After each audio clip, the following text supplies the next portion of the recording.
Assalamualaikum students. With the online lectures conducted by Aligarh Institute of Technology, I am Syed Kazim Hussain Rizvi, your instructor of Business Communication for class 2nd year. In the last lecture, we discussed distribution of marks or paper pattern and some introduction about the course outline,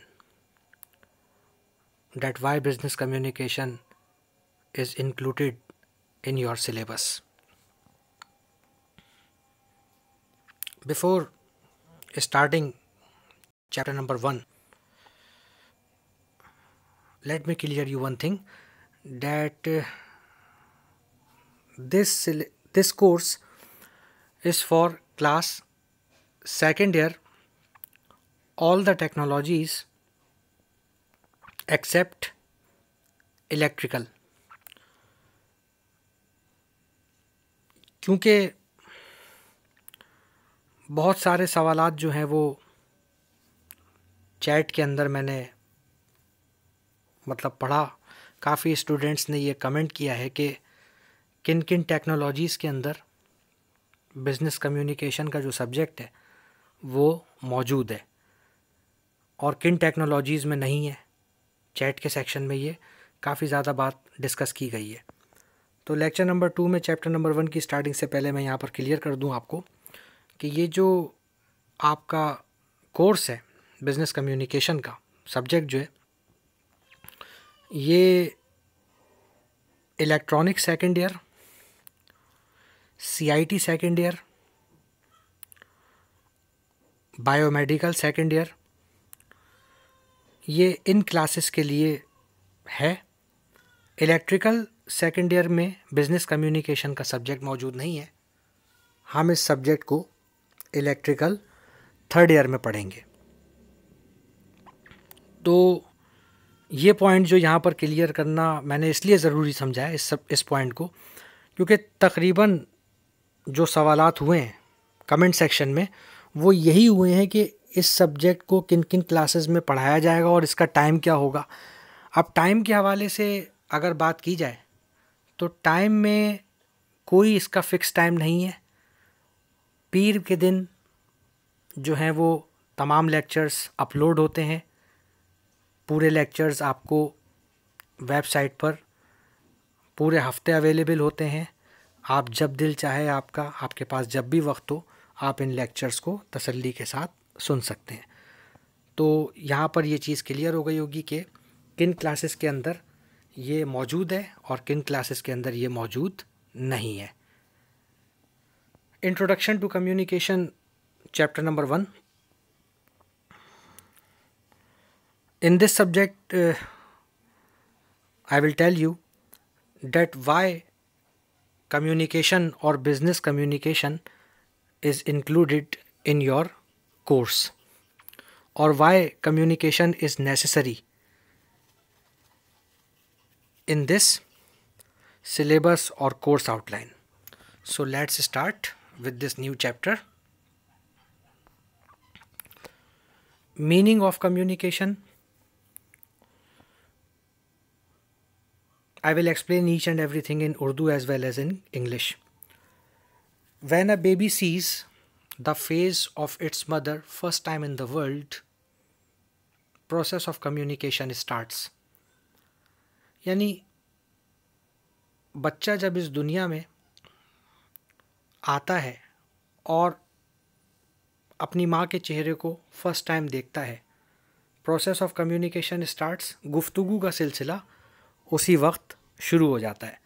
यानी कि ना ही वो बच्चा कुछ बोल सकता है, ना ही वो बच्चा आपके किसी इशारे को समझ सकता है, ना ही वो कुछ लिख कर बयान कर सकता है, ना ही आपकी किसी बात को समझ सकता है. मगर उस बच्चे का चेहरा, उस बच्चे की आँखें, उस बच्चे की तमाम तकलीफ़ को, उस बच्चे की तमाम परेशानियों को उसकी वालदा के ऊपर वाज़े कर देती हैं। तो प्रोसेस ऑफ कम्युनिकेशन का मतलब ये नहीं है कि आप किसी चीज़ को बोल कर या लिख कर डिफ़ाइन करें, बल्कि कम्युनिकेशन का मतलब इशारों के ज़रिए भी और चेहरे की बनावट के ज़रिए भी इस प्रोसेस को मुकम्मल किया जा सकता है। Communication is the two way process between sender and receiver. यानी कम्युनिकेशन जो है वो दो तरफ़ा गुफ्तगू है between sender and receiver. Now at this time I am the sender because I am speaking और I am delivering something, and you are the receiver, क्योंकि आप मेरे इस मैसेज को वसूल कर रहे हैं। जो भी लेक्चर में डिलीवर कर रहा हूँ, at this time you are receiving it.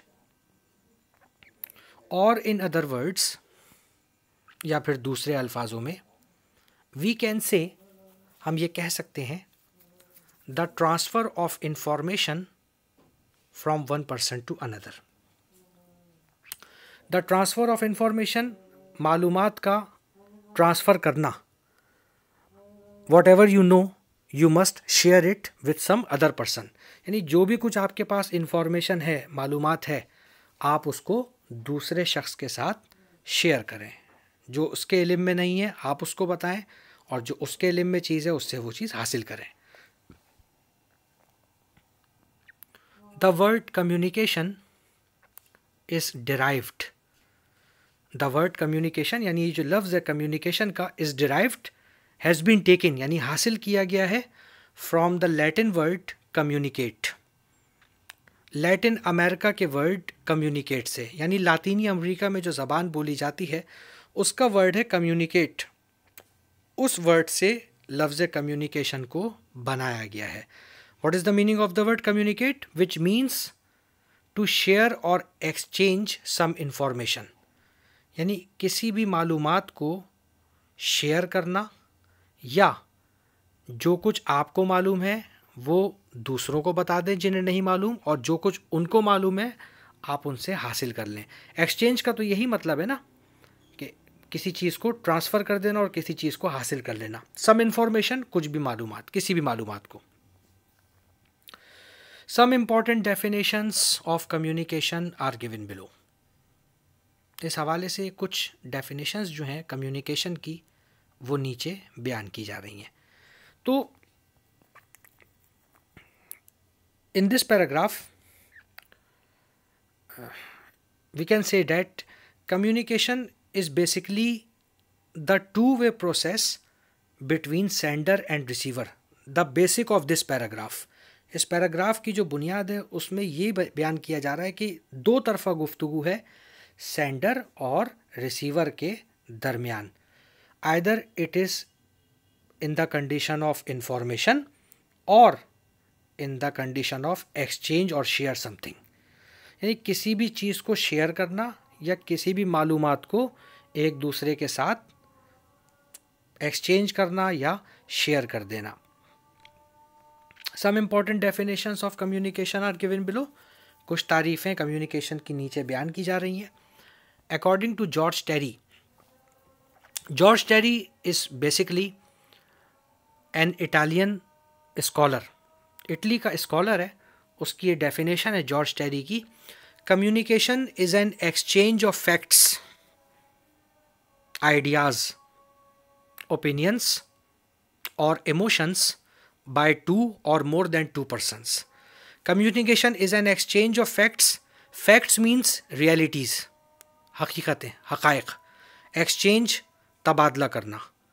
यानी कम्युनिकेशन का मतलब हकीकत को किसी दूसरे शख्स तक पहुंचाना, आइडियाज़ अपने ख़यालात को, ओपिनियंस मशवरों को, और इमोशंस या अपने जज्बात का इजहार करना। बाय टू और मोर देन टू पर्सन्स, दो या दो से ज़ायद लोगों के दरमियान। यानी जो भी कुछ आप सोच रहे हैं, whatever you are thinking, you must share it with some other person, either it is in between two person और मोर देन टू पर्सन्स। चाहे वो रियलिटी हो, चाहे आपका ख्याल हो, चाहे आपका मशवरा हो, या चाहे आपके जज्बात हों। Second definition according to Hudson, Hudson is an American scholar who has done PhD in communication. He is a very reliable and recognized person in this subject. बहुत ही ज़्यादा मतलब इनको मंजा हुआ और काबिल एतबार समझा जाता है इस सब्जेक्ट के हवाले से, जिनकी ग्रिप बहुत ज़्यादा मजबूत है. क्या डेफिनेशन है इनकी? Communication in its simplest form, यानी the simple meaning of the word communication is conveying of information, is to transfer of information, यानी ट्रांसफ़र करना या कन्वे करना, सामने वाले तक बात पहुंचाना मालूमात की सूरत में, from one person to another, एक शख्स से दूसरे शख्स के दरमियान. यानी बहुत ही मुख्तसर सी तारीफ़ में इन्होंने बयान किया है कि कम्युनिकेशन का सादा तरीन मतलब मालूमात का एक शख्स से दूसरे शख्स तक पहुंचाना है. नेक्स्ट हेडिंग है हमारे पास characteristics of communication. Characteristics of communication, or in other words we can say that advantages of communication, benefits of communication. काफ़ी सारे जो हैं वो टाइटल्स इस हेडिंग के लिए बनाए जा सकते हैं कैरेक्टरिस्टिक्स ऑफ कम्युनिकेशन के अलावा भी. A few important characteristics of communication are given below. Important characteristics of communication are given below, यानी कुछ मखसूस खुसूसियात कम्युनिकेशन की नीचे बयान की जा रही हैं. नंबर 1, फर्स्ट क्वालिटी क्या होनी चाहिए, फर्स्ट कैरेक्टरिस्टिक क्या है हमारे पास? कम्युनिकेशन ऑलवेज हैपन्स, यानी कम्युनिकेशन गुफ्तगू हमेशा तय पाती है बिटवीन 2 और मोर देन 2 पर्सन्स, कम से कम 2 या ज़्यादा से ज़्यादा 2 लोगों के दरमियान. अब 2 से ज़ायद, चाहे वो 3 हो, चाहे वो 10 हो, और XYZ जितनी भी तादाद हो, लेकिन कम्युनिकेशन का बेसिक रूल क्या है कि ये कम से कम 2 या उससे ज़्यादा अफराद के दरमियान होनी चाहिए. Point number 2, communication involves an exchange of facts, ideas और थॉट्स. यानी पॉइंट नंबर 2 जो है, it is very much similar to the definition of George Terry. George Terry की जो डेफिनेशन है उससे बहुत ज़्यादा मिलती जुलती है. Communication involves an exchange of facts, यानी कम्युनिकेशन जो है वो एक्सचेंज ऑफ फैक्ट्स, हकीकत के तबादले के ऊपर डिपेंड करती है. यानी जो भी हकीकत आपको मालूम है आप उसको लाजमी तौर पर एक्सचेंज करें दूसरे शख्स के साथ. आइडियाज़ या जो भी आपके ख़यालात हैं, और थॉट्स या जो भी आप सोच रहे हैं. यानी बेसिकली कम्युनिकेशन जो है उसका मतलब इन 3 चीज़ों के इर्द गिर्द होना लाजमी है. उसमें हमेशा हकीकत बयान करनी चाहिए, आइडियाज़ अपने ख़यालात को पेश करना चाहिए, और थॉट्स या जो भी आपकी थिंकिंग्स हो, जो भी कुछ आप सोच रहे हो, आप उसको लाजमी तौर पर दूसरे शख्स के साथ शेयर करें. Point number 3, communication uses verbal ways like words spoken. यानी communication uses verbal ways. Communication जो है वो ज़बानी गुफ्तगू पर भी की जा सकती है, जैसे कि कुछ अल्फाजों को अपनी ज़बान के ज़रिए अपने मुंह बयान करना, और रिटन और नॉन वर्बल लाइक जेस्चर. या दूसरी कंडीशन जो है वो है लिख कर बयान करने की. जैसा कि मैंने आपको इंट्रोडक्शन में भी बताया कि कम्युनिकेशन का मतलब सिर्फ़ और सिर्फ बोलना और लिखना नहीं है, बल्कि इशारों के ज़रिए, आँखों के ज़रिए, चेहरे की बनावट के ज़रिए भी कम्युनिकेशन के प्रोसेस को मुकम्मल किया जा सकता है. लाइक वर्ड्स स्पोकन, जैसे आपने अल्फाजों को ज़बान के ज़रिए अदा किया, और रिटन या किसी चीज़ को आपने लिख कर बयान किया, और नॉन वर्बल लाइक जेस्चर्स, या तीसरी जो कंडीशन है वो रिटन और ओरल के अलावा वो है गेस्चर्स की. इस वर्ड को आप गेस्चर्स भी बोल सकते हैं और जेस्चर्स भी बोल सकते हैं. Both the pronunciations are correct. Gestures means इशारे. इस वर्ड के ऊपर जो है वो चैप्टर नंबर 2 में हम डिटेल में जाके बात करेंगे. वैसे गेस्चर्स का जो मतलब बनता है वो है इशारे, यानी इशारों के ज़रिए किसी भी प्रोसेस ऑफ कम्युनिकेशन को मुकम्मल करना. Point number 4, communication needs a mutual understanding. यानी कम्युनिकेशन के लिए ज़रूरी है दोनों लोगों का एक दूसरे को समझना. म्यूचुअल अंडरस्टैंडिंग, म्यूचुअल हार्मनी, एक दूसरे के साथ ज़हनी हमांगी, यानी जो कुछ आप सोच रहे हो सामने वाला शख्स भी आपके ख्याल से मुत्तफिक हो। बिटवीन सेंडर एंड रिसीवर, पैगाम भेजने वाला और पैगाम वसूल करने वाला। यानी कम्युनिकेशन का जो प्रोसेस है वो उसी सूरत में मुकम्मल हो सकता है कि जो भी कुछ आप अल्फाज अदा कर रहे हों वो लाजमी तौर पर सामने वाले की समझ में आ रहे हों। जैसे बाज़ औक़ात लेक्चर के दरमियान ऐसा होता है कि कोई चीज़ अगर सामने से समझ में नहीं आती सामने वाले शख्स को, तो वो ऑन द स्पॉट उस पर क्वेश्चन कर लेता है। So it is the responsibility of the sender to reply instantly. वो फौरी तौर पर इसका जो है वो रिप्लाई करे। अगर वो फौरी तौर पर रिप्लाई करने की एबिलिटी रखता है तो it means process of communication is completed. इसका मतलब ये कि प्रोसेस ऑफ कम्युनिकेशन मुकम्मल हो जाता है। और अगर वो रिप्लाई नहीं करता तो इसका मतलब जो भी वो बात कह रहा है वो अधूरी है, यानी नामुकम्मल है, सामने वाले की समझ में नहीं आ रही। थर्ड हेडिंग है हमारे पास एलिमेंट्स ऑफ बिजनेस कम्युनिकेशन और बेसिक्स ऑफ बिजनेस कम्युनिकेशन, यानी किन चीज़ों के ऊपर बिजनेस कम्युनिकेशन डिपेंड करती है। वो कौन सी चीज़ें हैं जिन पर पूरी बिजनेस कम्युनिकेशन की का दारोमदार है। देयर आर 5 बेसिक एलिमेंट्स, यानी 5 बुनियादी एलिमेंट्स हैं on which business communication stands, जिस पर पूरी बिजनेस कम्युनिकेशन का दारोमदार है, यानी पिलर्स का काम करती है business communication. These are the 5 basic pillars on which business communication stands. Number 1, preparing the message. सबसे पहले नंबर पर मैसेज को तैयार करना। फॉर एग्जाम्पल आइडियाज़ और कंप्लेंट्स एक्सेट्रा।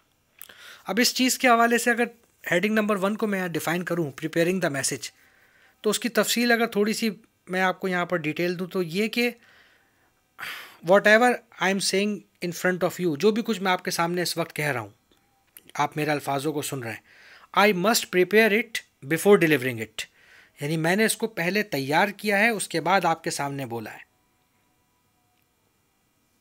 जो भी लाइंस मैंने यहाँ पर आपके सामने लिखी हैं इससे पहली वाली हेडिंग्स में, दोनों हेडिंग्स में, वो लाइन यकीनी तौर पर मैंने अपने पास किसी और जगह पे पहले तैयार करी थी और फिर यहाँ पर आके उसको टाइप किया और फिर उसको एक्सप्लेन किया ताकि उसमें गलती की गुंजाइश कम से कम रहे।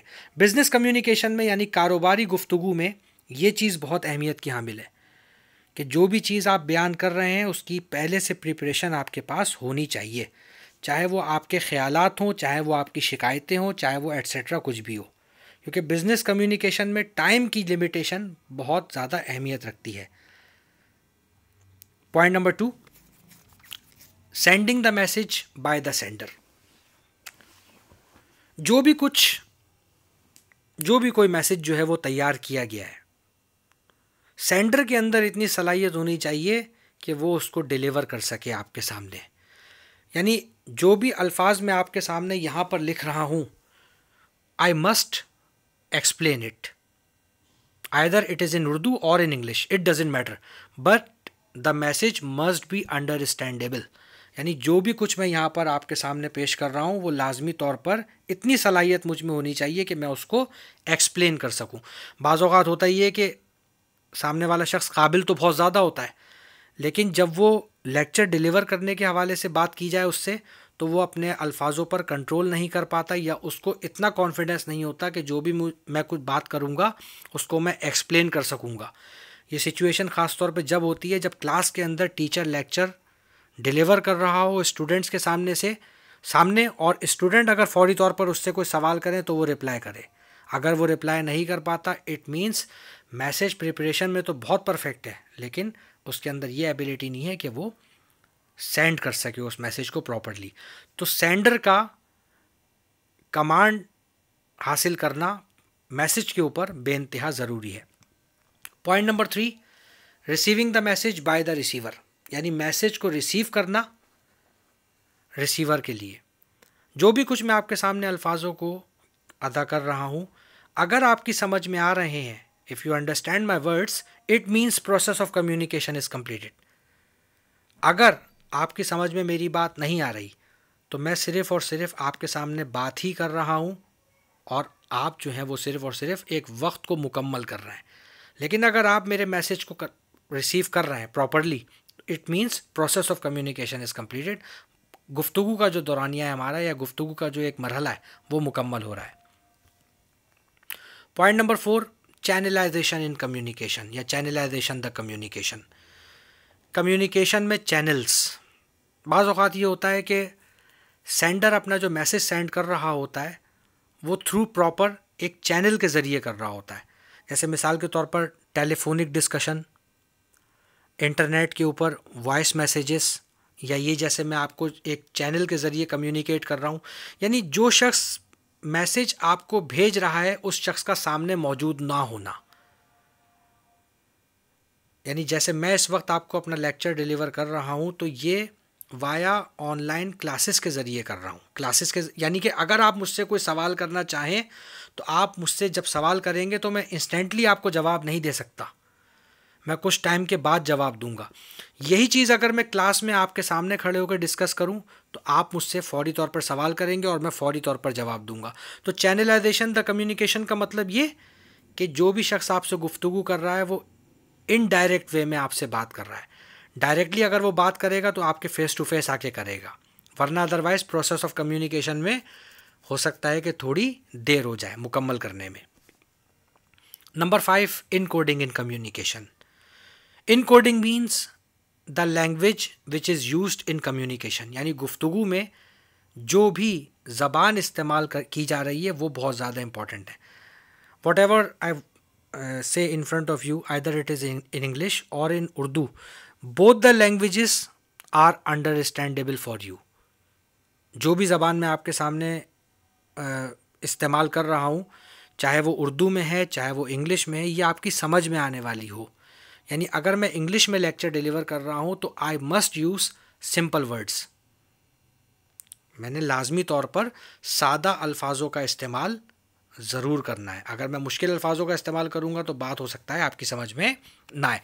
तो ये जो 5 एलिमेंट्स हैं बिज़नेस कम्युनिकेशन के, ये समझ लें ये वो हैं जिनके ऊपर पूरी बिज़नेस कम्युनिकेशन डिपेंड करती है। Categories of communication, heading number 4। Communication की कैटेगरीज, यानी कितनी कैटेगरीज के अंदर हम गुफ्तगू कर सकते हैं। There are 2 categories of communication, 2 categories हैं कम्युनिकेशन की। नंबर 1 में वर्बल और ओरल कम्युनिकेशन, यानी ज़बानी गुफ्तगू। Verbal communication is the fastest and direct type of communication, यानी ज़बानी गुफ्तगू जो है वो तेज़ तरीन और डायरेक्ट टाइप ऑफ कम्युनिकेशन है, यानी कि बराह रास्त गुफ्तगू का एक तरीक़ा है। जो भी चीज़ ज़बान से अदा की जा रही है वो दुनिया में सबसे ज़्यादा तेज़ तरीन मेथड समझा जाता है कम्युनिकेशन का, यानी गुफ्तगू का। It is the most suitable way, ये सबसे ज़्यादा आसान तरीक़ा है to deliver our feelings and problems, अपने एहसासात और अपने मसाइल को सामने वाले के सामने बयान करने के हवाले से। विदाउट यूजिंग ओरल कम्युनिकेशन, यानी ओरल कम्युनिकेशन को इस्तेमाल किए बगैर, इट इज़ वेरी डिफ़िकल्ट, ये बहुत ज़्यादा मुश्किल है, टू अंडरस्टैंड अ पर्सन, कि वो किसी भी शख्स को समझ सकें इन अ शॉर्ट टाइम, मुख्तसर वक्त में। यानी किसी भी शख्स को अगर आपने पहचानना है तो आम तौर पे यही तरीक़ा इस्तेमाल किया जाता है कि आप उसके साथ फ़ेस टू फेस डिस्कशन करें। जब आप फ़ेस टू फेस डिस्कशन करते हैं तो आपको उसकी अच्छाइयों का और उसकी बुराइयों का बहुत कम वक्त के अंदर अंदाज़ा हो जाता है, as compare to other telephonic और some other types of communication methods which are commonly used in these days. जैसे कि ऑफलाइन आपकी जो है वो क्लासेस चल रही हैं तो आपको टीचर का अंदाज़ा नहीं हो पा रहा, या मुख्तलिफ़ लोग मुख्तलिफ़ कंट्रीज़ में रहते हैं, उनके साथ आप गुफ्तगू करते हैं, तो ये कंडीशन जो है वो पहचानने के अंदर नाकाबिल एतबार है, as compare to oral discussion. जैसा कि ज़बानी तौर पर जब आप किसी से बातचीत करते हैं फ़ेस टू फेस ख़ास तौर पे, तो उसमें बहुत ज़्यादा चांसेस होते हैं कि आप सामने वाले को जल्दी समझ जाते हैं। और in other words we can say, या दूसरे अल्फाजों में हम ये भी कह सकते हैं, that verbal communication is the basic cause to understand the people easily, कि वर्बल कम्युनिकेशन जो है वो बुनियादी वजह है किसी भी शख्स को या लोगों को आसानी के साथ समझने की।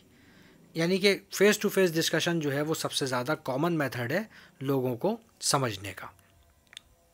नंबर 2, नॉन वर्बल कम्युनिकेशन, यानी वो गुफ्तगू जो कि ज़बानी तौर पे ना की जाए।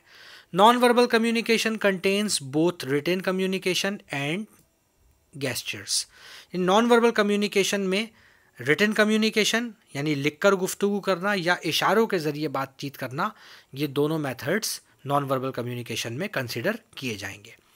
Non verbal communication is the most permanent type of communication. In non verbal communication जो है वो सबसे ज़्यादा परमानेंट मेथड समझा जाता है गुफ्तगू का। फॉर एग्जाम्पल, मैंने इस लेक्चर को इन रिटन आपके सामने यहाँ पर लिख कर रख दिया।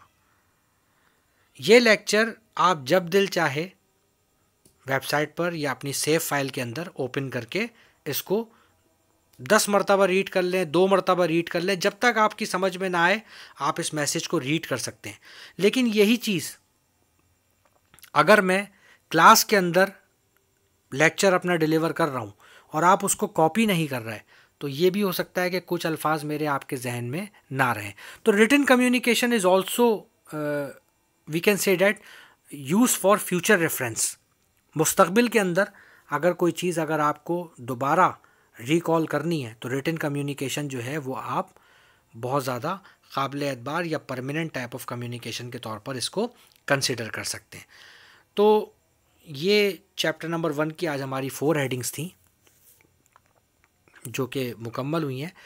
इन the next class I will discuss the remaining topics of this chapter number 1 and at the end of the chapter I will tell you some important questions regarding your examination paper pattern और examination point of view कि board के इम्तिहानात में जो सवाल chapter number 1 में आपसे पूछे जाएंगे, तो ये नेक्स्ट क्लास के अंदर मैं आपको कोशिश करूँगा कि इस चैप्टर को मुकम्मल करके आपको क्वेश्चंस बता दूँ।